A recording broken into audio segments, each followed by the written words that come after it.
Dalam kegiatan tanam raya di Kecamatan Pemulutan, Kabupaten Ogan Ilir, Sumatera Selatan, Presiden Prabowo Subianto meresmikan Gerakan Indonesia Menanam atau Gerina.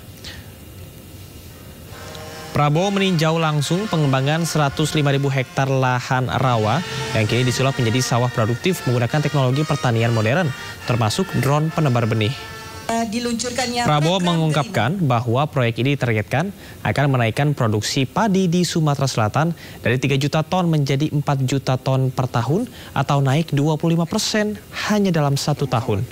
Melalui Gerina, Prabowo menegaskan komitmennya untuk membawa Indonesia tidak hanya menuju swasembada pangan, tetapi juga menjadi penyokong kebutuhan pangan dunia.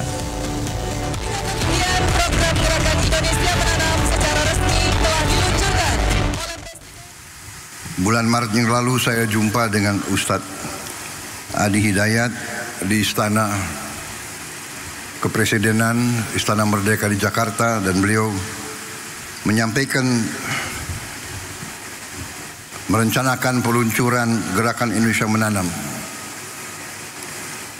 Dan tadi sebelum saya ke sini, saya diundang oleh Menteri Pertanian, oleh Menko Pangan untuk menghadiri penanaman sawah dengan teknik modern, di mana penyebaran benih dilaksanakan dengan drone, di mana yang tadinya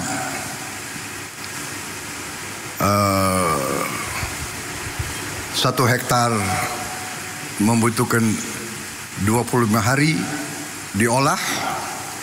Kalau pakai cara tradisional, sekarang kita bisa mengolah 25 hektar dalam 1 hari. Dan tadi, di tempat tadi, menurut gubernur, itu adalah tempat buaya. Adalah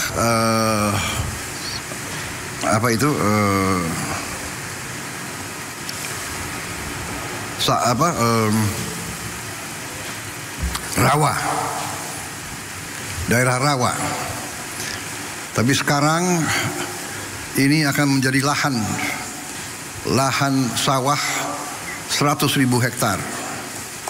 Dan sebenarnya potensinya nanti di Sumatera Selatan itu akan menjadi 1 juta hektar. Di Sumatera Selatan saja.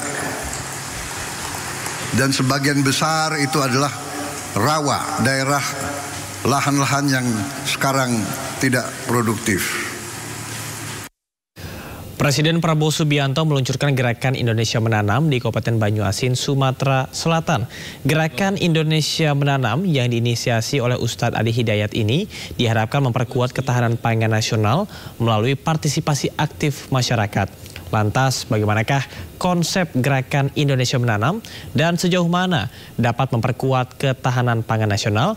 Melalui sambungan Zoom, kita sudah terhubung dengan Deputi Bidang Koordinasi Usaha Pangan dan Pertanian Kemenkopangan, Widya Stuti, dan juga Guru Besar Fakultas Pertanian IPB, Dwi Andreas Santosa.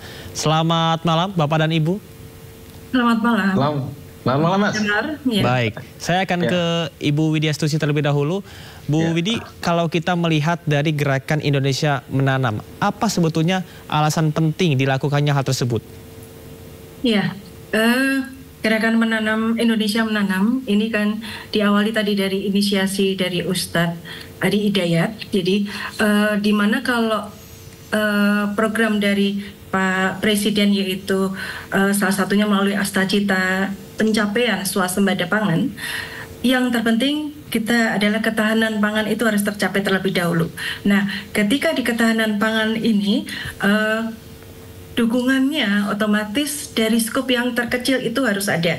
Berarti tadi di dalam sambutan dari Pak Ustadz Adi Hidayat pun disampaikan ketahanan pangan, kemudian bagaimana mengentaskan dari sisi kelaparan. Nah, skopnya berarti dari rumah tangga ini yang harus dilakukan.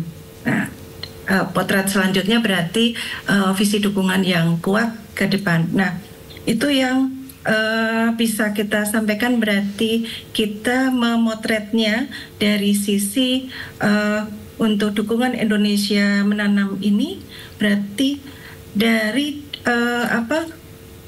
daerah dari rumah tangga terlebih dahulu yang sebenarnya bisa saja sih tidak punya lahan dan lainnya ya.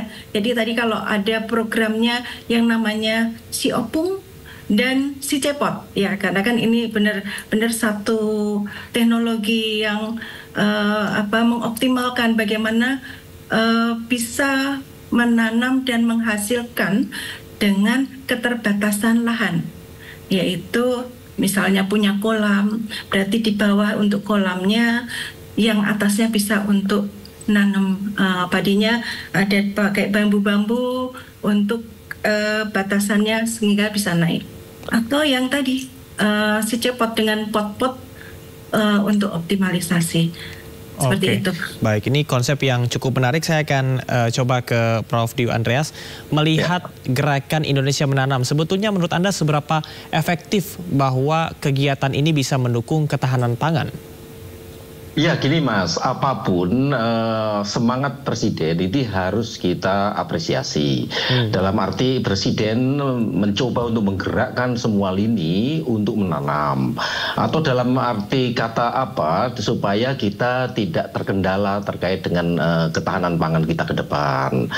Karena kalau menurut data, persoalan swasembada pangan, persoalan ketahanan pangan kita itu tidak membaik selama beberapa tahun terakhir ini. Sebagai salah satu contoh saja ya Mas ya, impor dari 12 komoditas utama kita itu lonjakannya cukup tinggi. Ini 12 komoditas utama itu adalah beras, jagung, gandum, kedelai, gula tebu, ubi kayu, bawang putih, kacang tanah, daging sapi, ada 12. Itu melonjak Mas dari 22,6 juta ton itu tahun 2014. Setelah 10 tahun berapa? Bukannya menurun, malah meningkat menjadi 34,4 juta ton. Bisa dibayangkan dalam tempo yang hanya 10 tahun. Dalam arti pembangunan pangan kita itu sekarang ini, pembangunan pangan kita untuk memenuhi kebutuhan pangan kita saat ini betul-betul amat sangat urgen. Sebab kalau ini tidak kita lakukan, tadi bisa dibayangkan ya, dalam tempo 10 tahun saja terjadi lonjakan 11,8 juta ton lonjakan impor. Dan juga defisit neraca perdagangan kita juga untuk pangan ya, untuk sektor pangan ini saat ini, tahun kemarin ya, karena ini data dari BPS, data dari Kementerian Pertanian sendiri, itu sudah mencapai 17 miliar US dollar. Bisa dibayangkan angka 17, sekian miliar US dollar harus kita berikan ke petani luar negeri. Jadi persoalan pangan ini sangat penting, dan untuk itu saya secara pribadi mengapresiasi gerakan yang diinisiasi oleh Presiden dengan berbagai berbagai macam pendekatan sudah barang tentu, dan menggerakkan masyarakat untuk melakukan gerakan tanam. Jadi itu Mas. Baik, Prof, tadi Anda sampaikan bahwa Anda menyebutkan ketahanan pangan ini tidak membaik, terutama di 13 komoditas impor. Salah satunya adalah beras. Tapi kalau kita lihat secara data, produksi beras kita ini naik tajam di kuartal pertama di tahun 2025. Apakah ini yang salah adalah distribusinya atau seperti apa? Gini Mas, ini sangat tergantung iklim. Jadi produksi beras kita itu menurun tahun 2023, tahun 2024, sehingga tahun 2023 total impor beras kita itu 3,0 juta ton. Lalu saat ini tahun 2024, setahun kemudian, berapa impor beras kita? Itu sudah 4,5 juta ton. Bisa dibayangkan Mas, 4,5 juta ton itu tertinggi selama 25 tahun terakhir. Nah, kenapa demikian? Tahun 2023 kita mengalami El Nino, lalu dampak ikutan El Nino itu terjadi tahun 2024. Kan? Nah, lalu tahun 2025 ini iklimnya normal-normal saja. Di akhir tahun 2024 kita bisa tanam serentak sesuai dengan iklim yang ada, sehingga pasti produksi akan meningkat. Dan peningkatan produksi saya perkirakan di tahun ini itu antara 3-4% atau setara 1-1,5 juta ton beras. Dan selain itu juga ada cadangan pangan yang kita sebut sebagai stok beras awal tahun itu cukup besar. Kalau hitungan saya sih sekitar 7,7 juta ton ya. Hitungan Badan Pangan Nasional itu di atas 8 juta ton. Dan itu menciptakan, membuat apa yang kita sebut sebagai stock to use ratio itu melonjak tinggi dari 13% saat ini menjadi sekitar 24%. Sehingga amat sangat aman tahun 2025 ini. Karena tadi iklim yang mendukung, juga stok beras kita yang sudah aman. Baik, Prof. Jadi itu.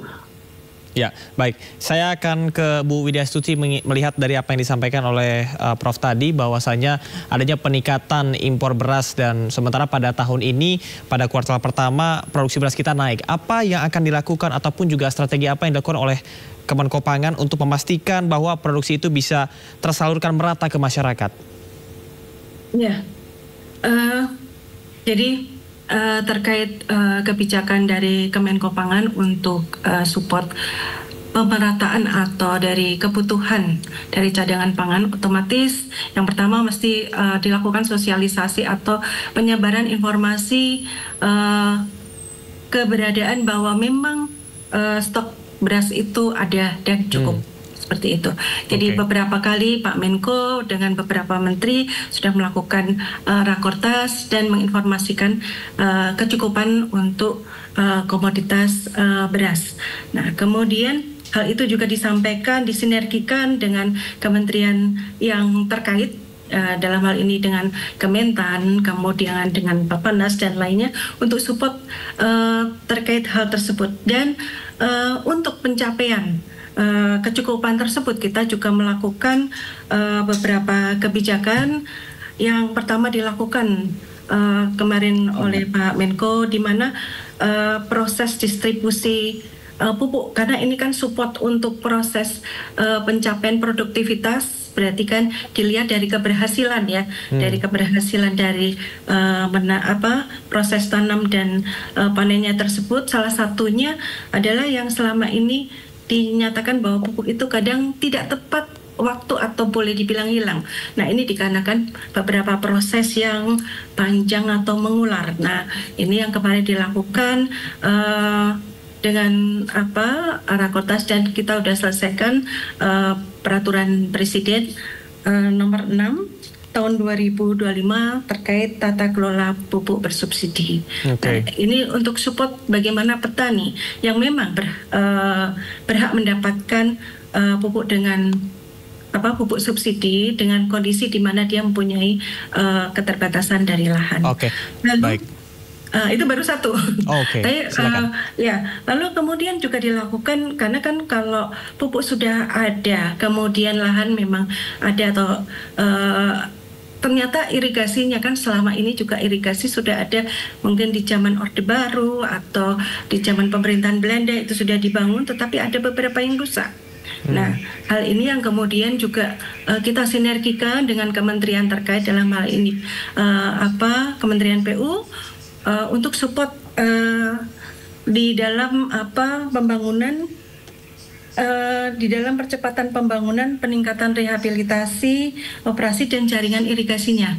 Nah, ini sudah kita lakukan dengan Inpres 2 tahun 2025. Dan tidak kalah pentingnya untuk Inpres yang nomor 3 tahun 2025, yaitu ujung tombak dari penyampaian informasi dan program dari kegiatan bagaimana supaya petani itu paham dan melakukan proses dari produktivitasnya dari menanam hingga panen atau menghasilkan padi dan lainnya, yaitu Inpres 3 2025 terkait memaksimalkan peran dari penyuluh. Di mana ini penyuluh ditarik ke pusat. Ya, baik Bu Widya dan juga Prof Dwi, kita akan tahan dulu dialog kita. Kita akan simak kembali pernyataan dari Presiden Prabowo Subianto terkait dengan gerakan Indonesia Menanam berikut ini.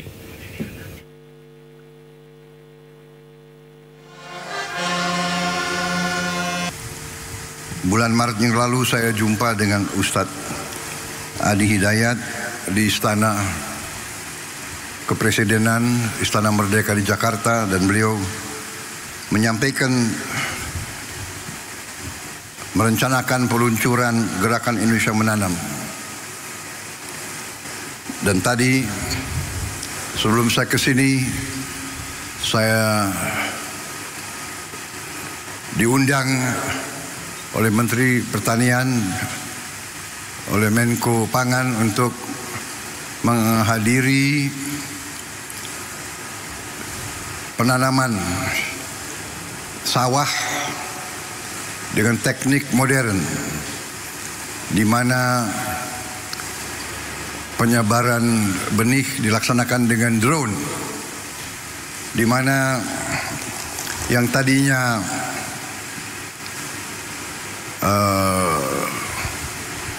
satu hektar membutuhkan 25 hari diolah. Kalau pakai cara tradisional, sekarang kita bisa mengolah 25 hektar dalam 1 hari. Dan tadi di tempat tadi, menurut gubernur, itu adalah tempat buaya, adalah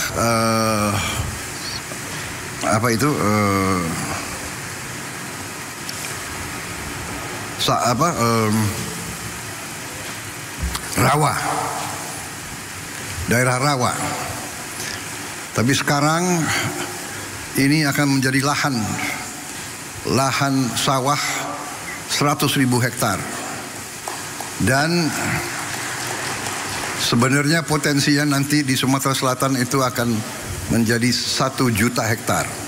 Di Sumatera Selatan saja. Dan sebagian besar itu adalah rawa, daerah lahan-lahan yang sekarang tidak produktif. Sejumlah teknologi diterapkan untuk bisa mendukung program Grina. Saya akan menuju ke Prof. Dwi. Prof. Dwi, berkaitan dengan tadi ada sejumlah teknologi yang diterapkan. Salah satunya adalah benih dengan drone. Artinya waktunya bisa lebih efisien dan juga mungkin hasilnya bisa lebih maksimal. Tanggapan Anda, apakah ini cukup baik? Ya, saya kira untuk lahan-lahan yang luas dengan kurangnya penanam dalam tenaga untuk nanam, itu memang itu salah satu cara. Sebenarnya di jaringan tani kami di AP2TI itu juga beberapa teman melakukan itu. Ya. Itu yang disebut sebagai tabila, tabur benih langsung kan. Jadi tabur benih langsung itu bisa secara manual, bisa pakai tangan, bisa pakai drone, bisa pakai apapun kan. Tapi memang ada kelemahannya tabila tersebut. Karena apa? Karena jarak tanam sudah tidak ada lagi itu kan ya. Jadi jarak tanam susah diatur. Padahal padi itu amat sangat tergantung juga dengan jarak tanam. Karena jarak tanam tersebut itu akan katakanlah pembagian cahaya sinar matahari itu akan lebih baik ketika jarak tanam ini benar. Untuk itu pengalaman kami ya, sistem tabila biasanya produktivitasnya lebih rendah dibanding yang teknik tradisional dengan jarak tanam. Tapi itu salah satu cara untuk mengatasi penanaman padi pada lahan-lahan yang skala luas, sudah barang tentu. Jadi itu yang terkait tadi teknologi yang dikenalkan. Sebenarnya kalau petani di jaringan petani kami, apalagi di jaringan tani kami, itu adopsi teknologi baru itu sudah hal yang lazim, kan? Bukan suatu hal yang, karena apa, di jaringan tani kami untuk pengendalian hama, untuk penyemprotan pupuk cair, itu juga sebagian sudah menggunakan drone. Jadi itu hanya bagaimana penggunaan teknologi ini bisa betul-betul dilakukan dengan tepat, mempertimbangkan berbagai aspek yang lainnya. Lalu kemudian terkait dengan Sumatera Selatan, sebenarnya IPB sudah cukup lama, tahun 70-an, 80-an IPB melakukan proyek P4S untuk mengembangkan pertanian-pertanian yang kemudian sekarang ini menjadi pusat-pusat pertumbuhan. Kan di daerah-daerah transmigrasi di Sumatera Selatan itu kan akhirnya menjadi pusat-pusat pertumbuhan. Dan awalnya apa? Awalnya di pertanian. Kalau untuk lahan-lahan rawa memang kita perlu hati-hati. Karena apa? Karena problem terbesar lahan rawa adalah air. Nah, ketika air ini tidak dikendalikan dengan baik, ya biasanya tingkat kegagalannya relatif tinggi. Apalagi lahan rawa yang bawahnya tanahnya spesifik, yang disebut sebagai tanah sulfat masam. Nah, ini lebih berisiko lagi. Dan dulu IPB melakukan itu, dan apa yang dilakukan itu di spot-spot tertentu, dalam arti bukan dalam skala besar, tapi lebih skala-skala kecil, tapi di berbagai tempat, dan dikelola dengan betul di tempat-tempat tersebut. Jadi ini sebagai catatan saja bahwa apapun teknologi itu baik, sementara teknologi tersebut bisa berpotensi untuk meningkatkan produksi apapun itu. Oke. Prof Dwi, tadi Anda sampaikan bahwa ada tabela yang sebetulnya ada kelemahannya juga begitu ya. Nah, tadi sempat disampaikan pula oleh Ibu Widya Stuti bahwa proses tanam dan panen ini sangat penting. Namun salah satu yang menjadi titik krusialnya adanya pada kesalahan proses pemupukan. Lantas apakah Anda memiliki solusi terkait dengan hal ini? Oh enggak lah, kalau masalah pupuk ini kan sudah hal yang lazim ya. Dalam arti kalau pupuk tersedia, apapun ya, pupuk ini salah satu faktor produksi yang teramat penting. Selain benih ya, jadi dia dan tata kelola air sudah barang tentu. Nah, terkait pupuk, ya sementara ini pemerintah sudah berupaya keras supaya pupuk tersebut bisa terjangkau lebih baik ke petani. Itu memang iya, dan kita lihat gerakan yang dilakukan oleh pemerintah saat ini, sehingga di jaringan tani kami juga mengamati, kami di AP2T, di Asosiasi Bank Benih dan Teknologi Tani Indonesia, kami ini ada di 125 kabupaten kepengurusannya, ada di 25 provinsi kepengurusannya. Dan sudah barang tentu jaringan tani kami, petani kami melaporkan sekarang masalah pupuk sudah ya praktis sudah teratasi. Dalam arti ketika petani memerlukan, pupuk tersebut ada. Berbeda dengan tahun-tahun sebelumnya. Kalau tahun-tahun sebelumnya ketika puncak tanam pupuk tidak tersedia kan, lalu akhirnya petani kemudian menggunakan harus beli pupuk dari yang non subsidi, atau kemudian ya terjadi menggunakan pupuk-pupuk yang lain kan, yang harganya murah tapi ternyata pupuk tersebut tidak sesuai dari unsur hara dan lain sebagainya. Jadi sekarang ini untuk masalah pupuk saya kira sudah mulai teratasi, walaupun sebenarnya kalau usulan kami karena anggaran pupuk itu kemarin sekitar berapa 54 T katakanlah ya, lebih baik pemerintah mulai berpikir, karena dulu waktu bulan Juli tahun 2023 Presiden Jokowi sudah menyampaikan untuk subsidi langsung. Jadi uang diterima ke petani, lalu pupuk disediakan baik oleh perusahaan pupuk pemerintah maupun swasta, sehingga pupuk selalu tersedia, uangnya dipegang oleh petani. Itu yang dulu sempat kami usulkan pada waktu membantu Presiden di tim transisi tahun 2014, lalu kemudian dilaksanakan Presiden di tahun 2023. Walaupun sampai sekarang akhirnya belum diterapkan. Jadi mungkin perlu mengubah pola subsidi yang sekarang ini ada, pola subsidi di inputnya menjadi pola subsidi di output atau subsidi langsung bagi petani. Itu saya kira yang mungkin perlu depan kita pikirkan bersama, karena Presiden Jokowi sudah memutuskan subsidi dari subsidi input ke subsidi langsung. Itu sudah diputuskan, hanya belum dilakukan sampai sekarang. Itu saya kira yang langkah terbaik untuk ke depan terkait masalah pupuk. Subsidi langsung terkait dengan masalah pupuk. Kita akan kembali ke topik utama mengenai ketahanan pangan. Saya akan ke Bu Widi. Bu Widi, melihat ketahanan pangan tentunya ini akan sangat berpengaruh terhadap sejumlah permasalahan untuk mengentaskan kekurangan gizi, kemudian juga kelaparan. Dan data menyebutkan bahwa kekurangan gizi yang dialami oleh negara kita ini 8,58% penduduk. Apakah ada strategi utama untuk bisa mengatasi permasalahan ini?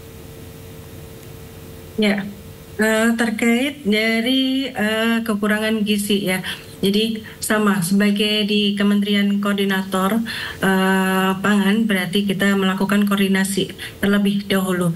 Jadi kalau untuk yang support bagaimana ini mengentaskan kekurangan gizi dan lainnya, otomatis kita dengan Badan Gizi Nasional kita juga berkoordinasi, dan kita lakukan tadi dari proses ketersediaan pangan terlebih dahulu, kemudian pangan ini mencakup dari baik itu dari berasnya, kemudian dari proteinnya, itu mau itu ternak, kemudian ikan dan telur juga yang menyempurnakan untuk itu misalkan susu. Nah, kondisi ini yang kita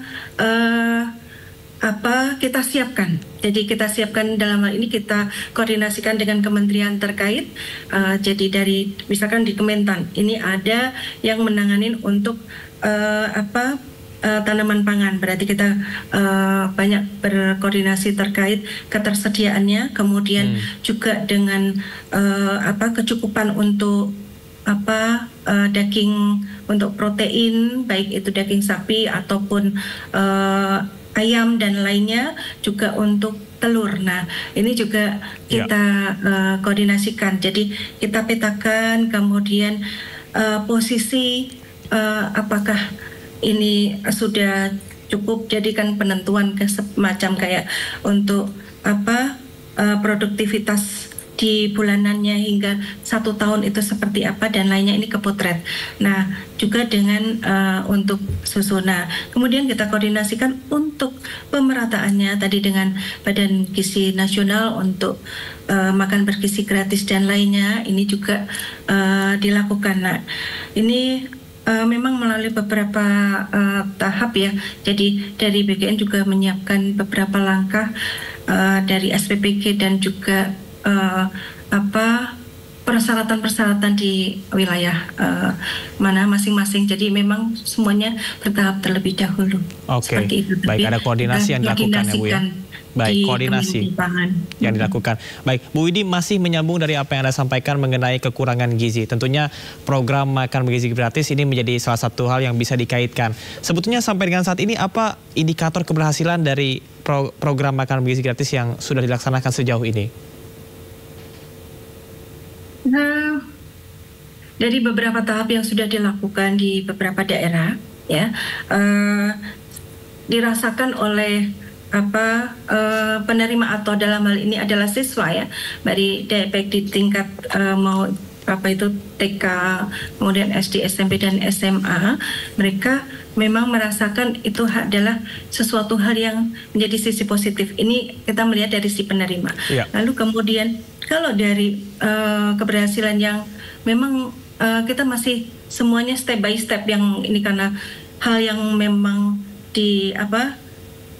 diarahkan Pak Presiden, di mana salah satu cita-citanya untuk makan bergizi gratis. Nah, ini juga kita siapkan semua sarana prasarananya. Jadi kita lihat dari daerah yang memang sudah siap terlebih dahulu. Nah, ini yang beberapa sudah berjalan.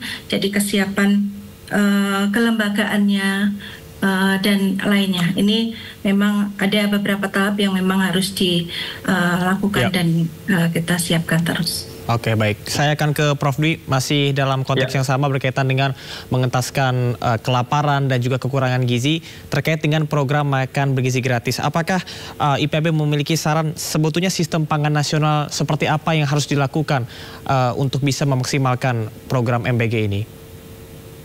Ya, sudah barang tentu harapan kami ya. Jadi program MBG ini betul-betul berdampak bagi petani. Karena saya sangat banyak bergerak di jaringan tani kami, sehingga betul-betul petani itu merasakan dengan gerakan makan bergizi gratis, mereka juga akan terlibat dalam pemasok makanan dan sebagainya, bahan pangan dan sebagainya. Ya, walaupun sekarang ini belum begitu terlihat ya, kalau kami mengamati ya, karena mungkin program MBG sendiri masih dalam batas yang lingkup yang relatif kecil. Ya. Jadi harapan kami ke depan sebenarnya program MBG ini betul-betul bisa menggerakkan perekonomian di perdesaan, sudah barang tentu perekonomian petani sudah barang tentu. Jadi itu. Lalu program MBG selain itu memang kita perlu berpikir yang lebih luas lagi yang terkait program MBG, karena misalnya susu ya, susu itu saat ini 82% kebutuhan susu nasional kita harus kita penuhi dari impor. Ya, walaupun sebenarnya impor susu kita itu dalam bentuk krim ya, dalam bentuk cream milk, tapi kalau itu disetarakan dengan susu cair itu sekitar 82%. Bisa dibayangkan sangat besar kebutuhan susu kita. Untuk itu mungkin perlu dipertimbangkan aspek-aspek yang lain sebagai pengganti susu.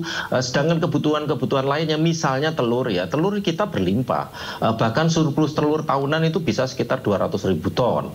Nah, jadi untuk beberapa sumber protein kita sudah mencukupi, misalnya juga ayam itu juga mencukupi.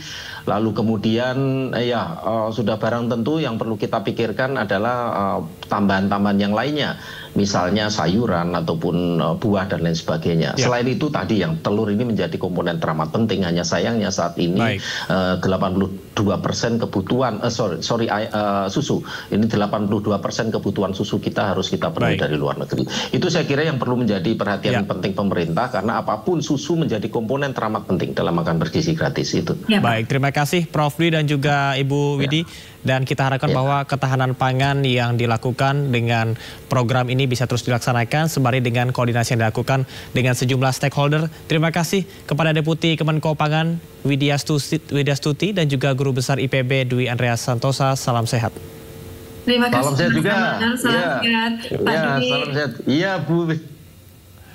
Pemirsa, Presiden Prabowo Subianto melakukan pertemuan tertutup dengan Wakil Perdana Menteri Malaysia Dato Sri Ahmad Zahid bin Hamidi di Istana Merdeka Jakarta. Pertemuan berlangsung selama 2 jam dan membahas sejumlah isu global. Presiden Prabowo menyebut pertemuan diantaranya membahas penerapan tarif impor dari Presiden Amerika Serikat Donald Trump dan soal isu kemanusiaan Gaza. Ia mengatakan Indonesia dan Malaysia memiliki kesamaan, yakni penduduk dengan mayoritas beragama Islam. Presiden Prabowo juga menyebut Wakil Perdana Menteri Malaysia sebagai sahabat lama. Dalam pertemuan ini, Indonesia dan Malaysia juga membahas sejumlah kerjasama antar kedua negara. Sebelum bertemu dengan Presiden Prabowo, Wakil Presiden Malaysia, Perdana Menteri Malaysia juga telah bertemu dengan Wakil Presiden Gibran Rakabuming Raka hingga mengunjungi kantor BNPB Indonesia. Ya, jadi saya terima kasih, saya dikunjungi ya Wakil Perdana Menteri Malaysia, kawan saya lama, Datuk Sri, Datuk Tan Sri, you already Tan Sri?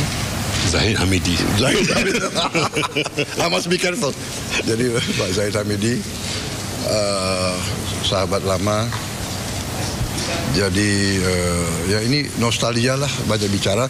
Walaupun kita menukar pandangan terhadap isu-isu global, isu-isu ekonomi dan kerjasama antara Malaysia sama Indonesia. Intinya itu ya.